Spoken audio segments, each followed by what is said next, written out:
Welcome to week 3. This week we are going to be working on layers to add into our mixed media art journal. I am so excited to get to this step. This is the part I absolutely love. It is my favorite. So to create layers, you can do lots of different things, and I'm going to show you some of those techniques. But one of the things is adding elements onto your page that are more of a focal point. And there's different ways that we can do this, but one of the ways that I really love is drawing my own pieces and then using them inside my art journals. So I'm going to show you that now. If you don't consider yourself a quote unquote artist, you can get around this by using pre-made papers and things. And I'll give you an example of that when we get to our spreads and we work off of those backgrounds that we made last week.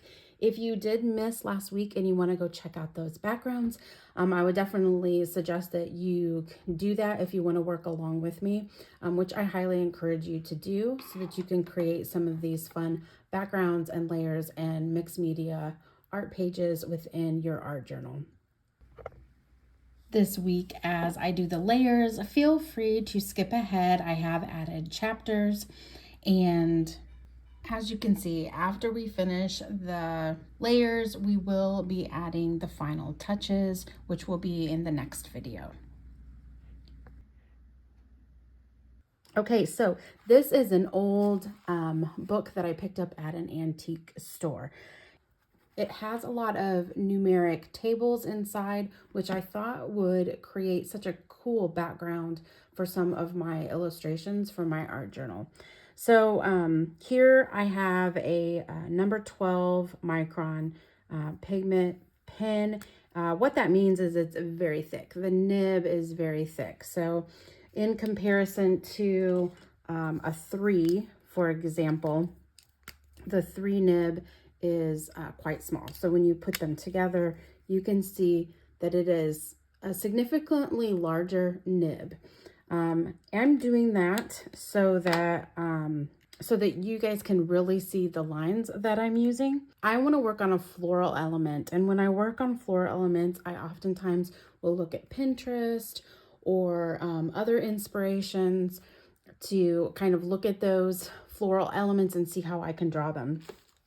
One of the things that I picked up a while back, I think it was last year, it could have been the year before that actually, but it's a flower guide, flower color guide. So all of the flowers are in here by color,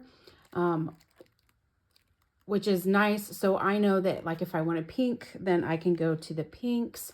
And if I want purple, then I can go back here to the purple, etc. So I really thought this was cool, and I thought it would be a handy book to have in my art studio so that I could use this as a guide. So I have several pages that I have marked for flowers that I definitely want to draw at some point. For this one, I picked out this penny, and it even has like the name of it, which is Coral Charm. So I think that's so cool too. Even this rose over here is the Benjamin Britten Osencart. So I'm learning about flowers too. But since I love to draw flowers, I thought this was a no-brainer. These can come off kind of flat because there's no background, but you can really see the detail. And so I'm going to use that as a reference today. And this isn't a drawing lesson, right? I just wanted to show you how you can create your own layers on your mixed media pages. So I'm going to quickly draw this.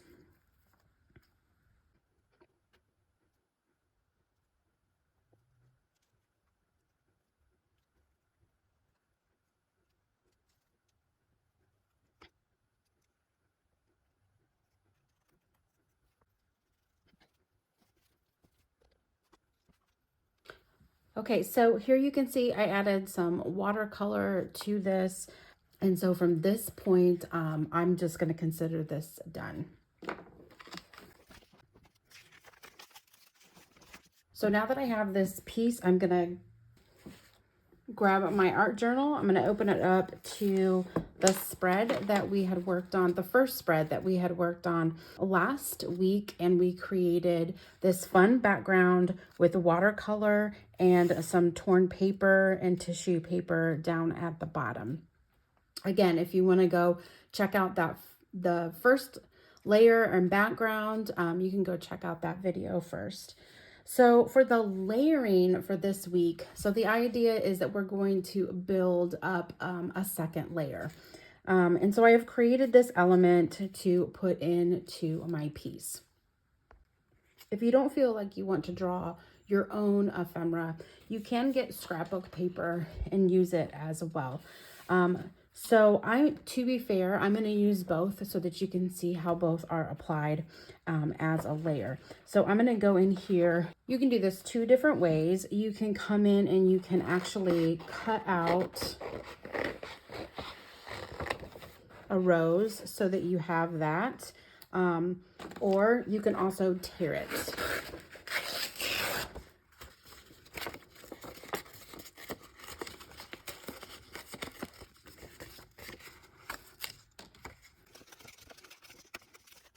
So I have two different kind of looks there. So you can cut them out, you can tear them out, and you can see how these frayed edges are really nice. Or if you really like the straight edges, it's your preference.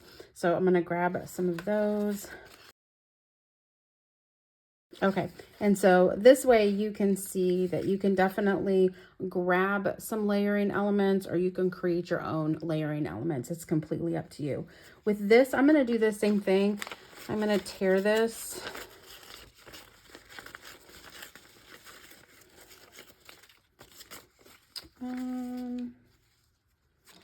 Leave that. And then I've got these pieces as well that I can, that I will work on. So with this layer, I'm gonna go ahead and attach these elements, and I'm gonna use my matte medium.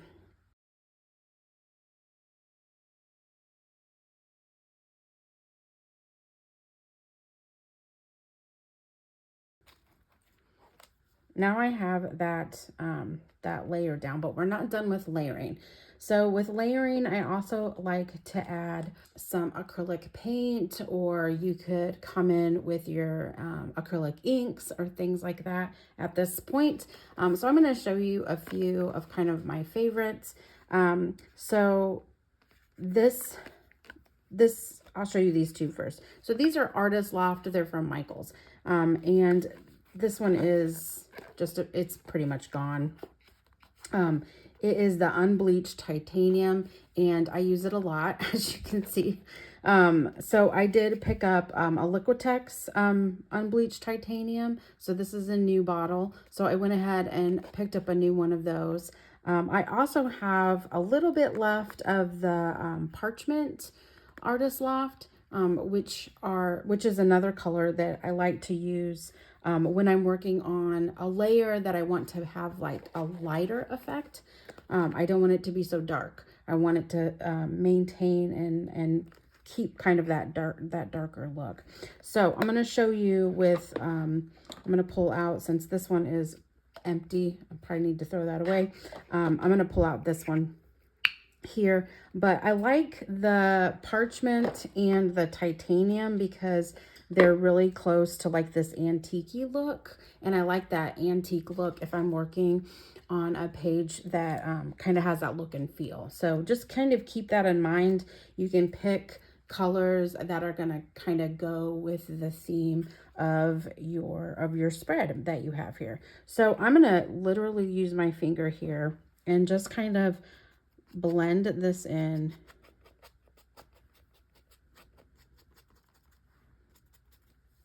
Along some of these papers that we just put in.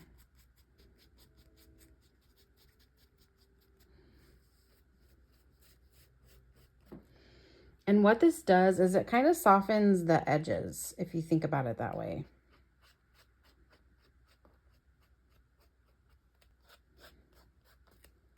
And it's giving your painting another layer of interest. And you can put on as much or as little as you want. And just have fun with it. And if you cover up some of your illustration, or if you color up some of this, it's totally fine. Just run your paint through it. And keep in mind that this acrylic is going to be opaque. The thinner that you put it on, you will be able to see through it. The thicker that you put it on, you won't be able to see through it anymore. So just keep that in mind as you are working through this process. Okay. And I always like to create balance on my page. So I'm going to take some of this and put it up here in the top too.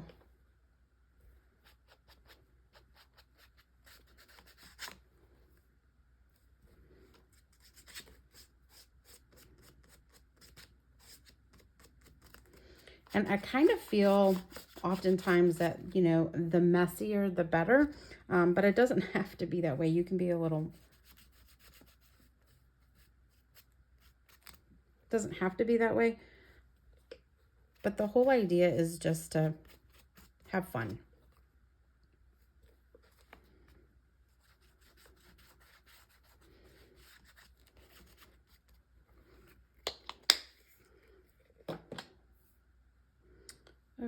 Okay, I'm gonna clean off my finger there. All right, so the next layer that I want to put down are some drawing elements that are going to match the drawing elements that I put over here. Like I said, I like to have some balance, and I usually like to think of that in threes. So I'm gonna grab that micron, but before I go down with my micron, I wanna make sure that this acrylic paint is completely dry. You can use a hair dryer to quicken up the process. Go read a chapter of a good book and then come back and it should be dry. So now that this is dry, I'm gonna tie in some of these illustrations in other places. You do not have to be an uber skilled drawer to do this. You can simply create some doodles on the page. Think of it as ovals and circles, and you can literally, you know, put ovals and circles on your page, and it creates fun elements. So literally ovals and circles. You can do that. I would also encourage you to just do some like scribbly marks, like so, around those circles. Let me show you here real quick. So if you have a circle, then you're just going to create the oval shapes around it, and you're going to get a flower. So it's a circle and then ovals. And you've got a little flower element.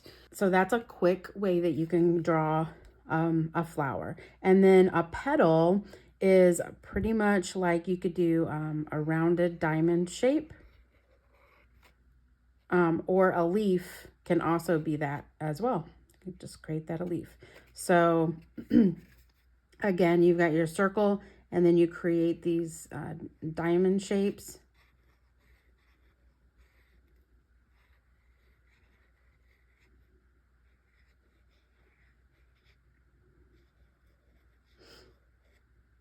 And again, they don't have to be perfect, but you can also create those as leaves. So if I wanted to create a diamond, lines, add some extra lines, you've got a leaf. So you can create those little elements just by putting those two shapes together, a circle and an oval. And for your ovals, if you want to create the diamond, I guess that would be a third shape, right? So you've got your diamond, which is a square that's tilted on the side, right? And then you're just gonna curve out those edges so that they're not so straight. But I mean, my goodness, you could even just do the diamonds if you wanted to. So there's a little quick drawing tip for you. Hopefully that's helpful. But I'm going to try to kind of duplicate what I have here in a way, And it is pretty much the same thing that I just did on that paper. And I just work out and I create these little flowers.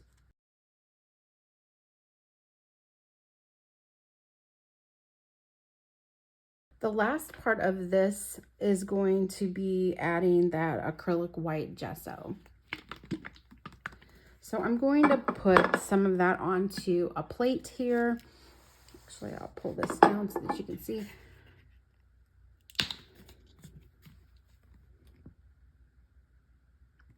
So I'm going to put that onto a plate, and I'm going to take my sea sponge.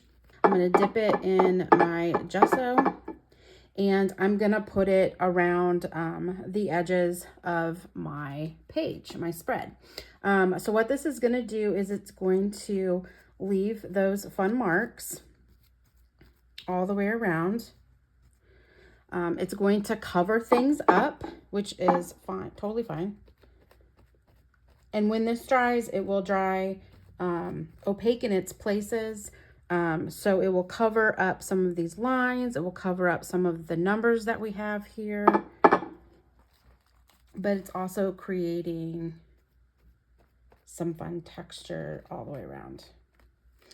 So the other thing that I'm going to do is I'm going to really focus on these edges, and I'm going to actually make it thicker so that, you know, inside we don't have as many marks, and on the edge we have more marks. So I'm going to press down a little bit more on the edges, and what this is going to do is it's going to frame out our spread. So I'm just really focusing on the edge there.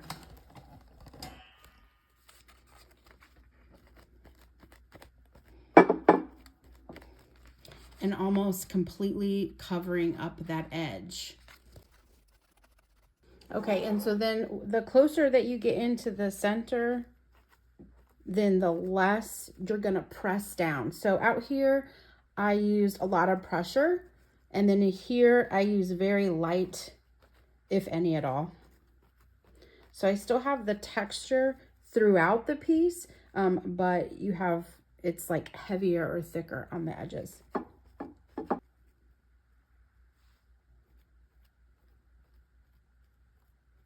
Okay, and there we have it. So now for this spread, the second quote unquote layer or week 2 is done. Let's move on to the next spread. So back to our cooler palette, we're gonna create the second layer on our spread. And with this, I was really hoping to get kind of a galaxy feel. So I went to Pinterest and I just typed in the word galaxy just to see what would come up so that I would have some references to look at. So this is a great way to kind of get an idea of, you know, like what you want to do and something that you can reference off of. So I'm just going to set that up over here on my desk so that I can reference it as I attempt to do this, this galaxy look. So I am going to use some stamps on this one.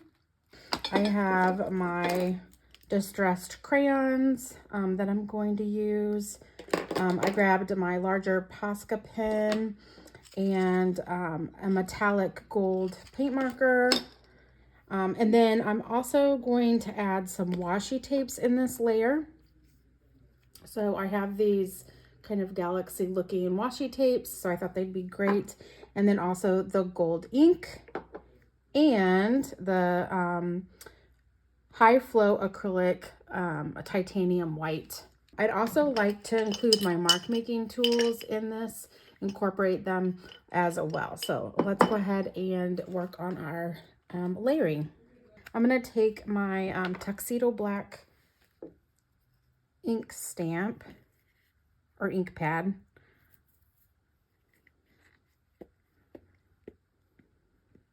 Get that on there. And I'll press this in.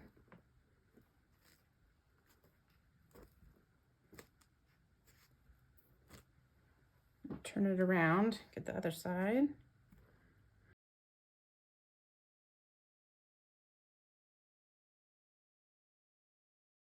And then I'm going to go in with the distressed crayon. And I'm going to look at my reference and I'm going to try to get those like galaxy kind of look. So what I really want to go with is kind of that like a swirl kind of thing that kind of makes its way through the middle here and then back out. So I'm just going to do one kind of reference there. Okay. So this is Seedless Preserves. Next one is Peacock Feathers, if you're interested in the colors.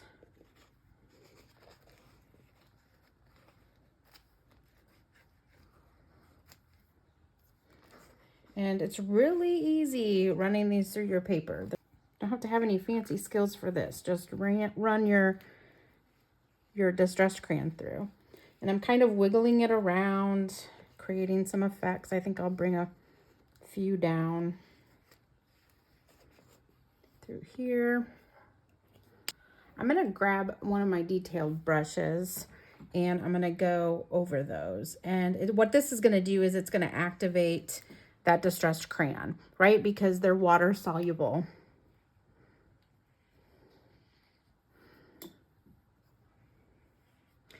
And then I can even kind of trail off if I want to.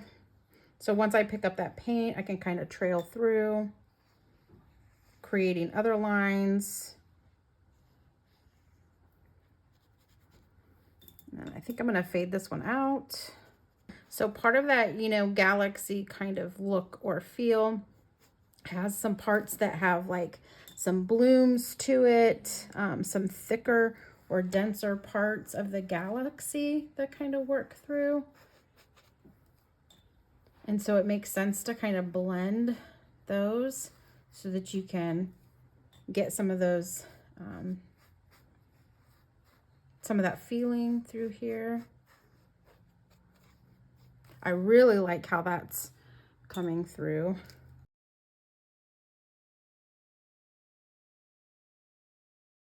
I'm gonna grab some mark making tools. Let's see, which one do I want? I think I'm gonna do the one with the pointy tip and I'm gonna run that through.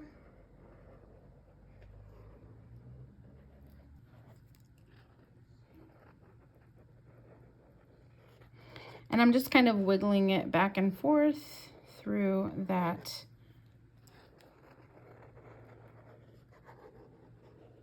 paint that we've done.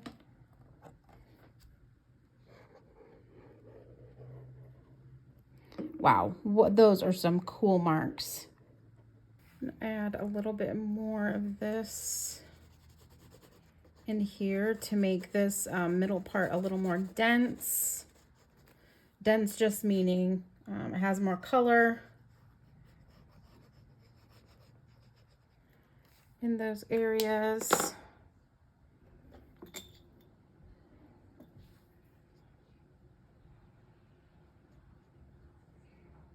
I like the marks I just made, so I don't want to go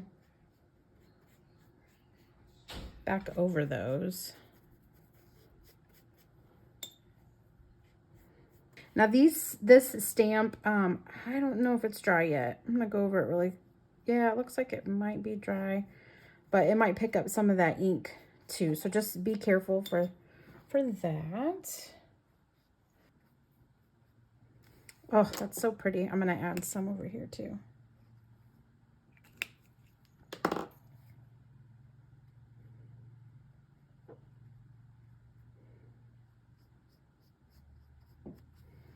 Oh, that is so pretty. I really like how that turned out. Okay, loving that. And grab my tool again. I do need to wipe off that paint and I'm gonna run that through again. Okay, the next thing I wanna do is add some of that iridescent ink. This is by Liquitex, and I'm just gonna dab some in here. I'm starting to run out of this because I've used it so much. It's like barely any in there. It's kind of hard for me to get to. I've used this a lot. I'm just gonna add some water to this since it is getting to the end. I have to remember to buy some more. Shake it up, see if that helps. There we go. And then I'm gonna take this stylus here, and I'm just gonna kind of go back and forth and scratch them out. And that way they look maybe more like a star, or at least that's my attempt to make them look more like reflections of light.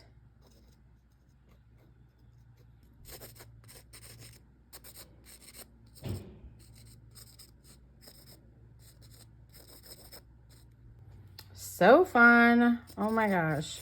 You guys, is this not so fun? So I love to just play around and kind of like, I don't know what's going to happen, right? So that's a lot of fun just to kind of see what happens. Okay, the next thing I'm going to add is this titanium white, and this is high flow. So what that means is, I don't know why I just untwisted that. So what this means is it's really going to be translucent. You're going to be able to see through it, but I want to add that white kind of milkiness that goes through like the galaxy. And so we're just going to see what happens here, but I'm going to add those through. So I have these sponges that basically fit onto your finger, and I'm going to use that to kind of push it around because I want it to get that effect of like when it's, you know, moving through the galaxy.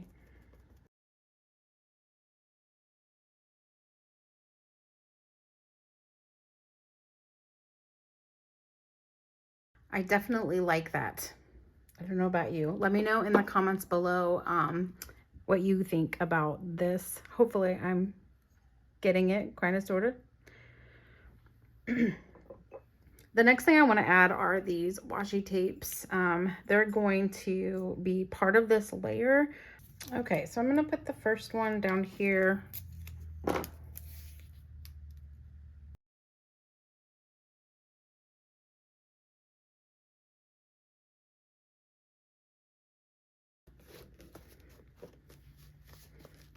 Okay, now what I always do with my washi tape is I go over them with my matte medium. Just kind of helps seal them down so I don't have to worry about them popping up later.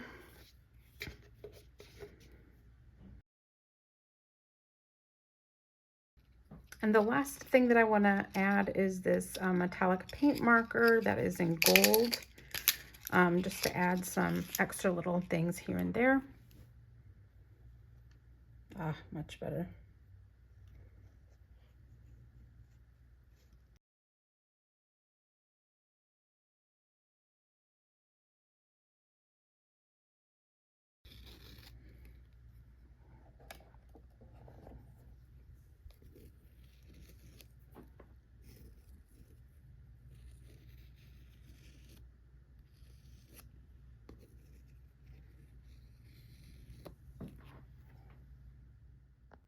All right, so for the layers in this one, we're going to do a little bit of collage. We're going to use some gesso, and I also have some illustrations that I want to draw in there as well. So I'm going to go ahead and tear some of this tissue paper.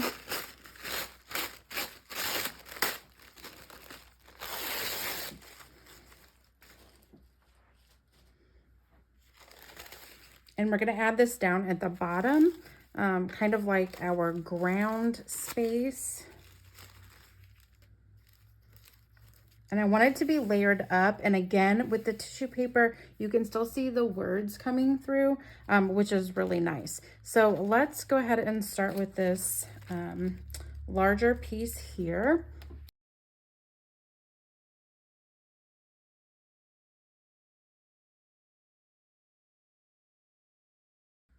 Okay, for this gesso, we're gonna put this on with a palette knife. So I'm just gonna pour it on. Oh, just let me get that.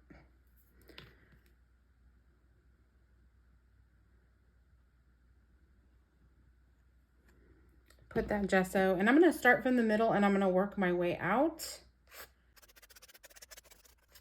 So you can see straight away that the gesso creates these fabulous marks on the paper,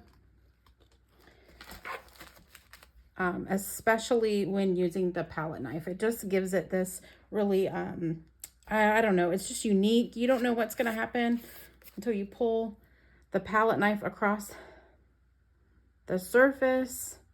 I love the surprise element of that. If you are more controlling, then you might have a harder time with that. But I love how that looks. You can still see some of the background, but the gesso is covering up quite a bit for me, and that's exactly what I want. Put a little bit more here in the middle, because this is where I plan on doing some of my illustrations. So I really want this to be covered. And this part out here, I'm just gonna kind of go over it with whatever I have left. So I don't want a lot there, but I want some. So maybe pick some up. Whatever's not dry yet. And kind of push that around. So I want it to be up there, but I just don't want it to be as thick as it is down here. And then I'm going to take some more tissue paper and I'm going to layer that on top as well.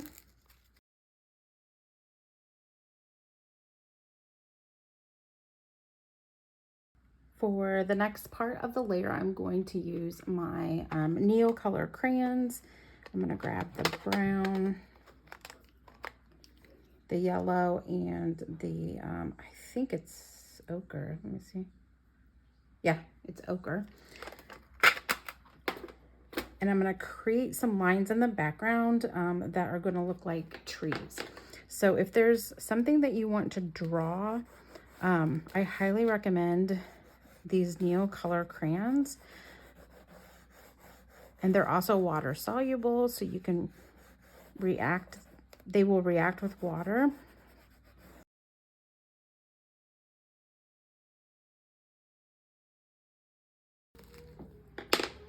Okay, so now I've got my trees in the background. I'm going to grab my filbert brush and just kind of play and push around some of that paint there from the Neo Color. I don't want to lose all of these yellow lines that I put in, so be careful with that.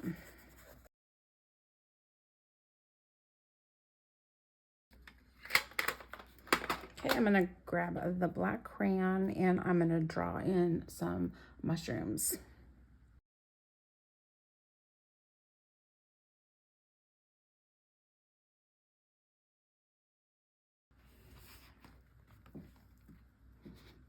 I have this mushroom book, has tons of mushrooms in it that I can reference, which I absolutely love, so that I can, you know, add different things. I love references. If you can get them from lots of different things, but definitely if you have, you know, a book about a certain topic, I would pick it up.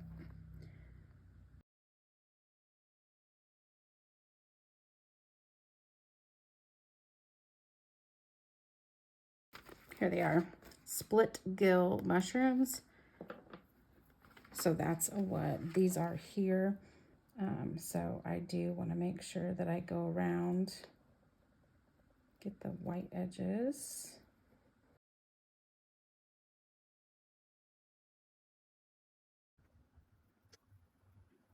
Okay, here is the gilled polypore that I put on the trees here. And so I'm gonna color those in next. I'm not gonna be able to get the rings that are on there, but I'll just kind of get close enough.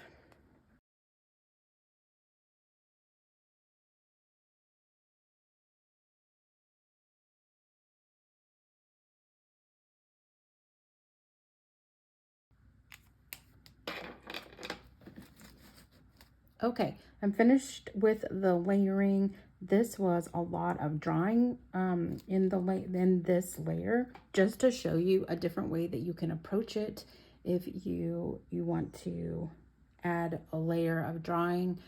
This is an option for you. There is the second week. I hope that you have enjoyed adding the layers onto our backgrounds. If you are ready to do the finishing touches, make sure that you watch this video next.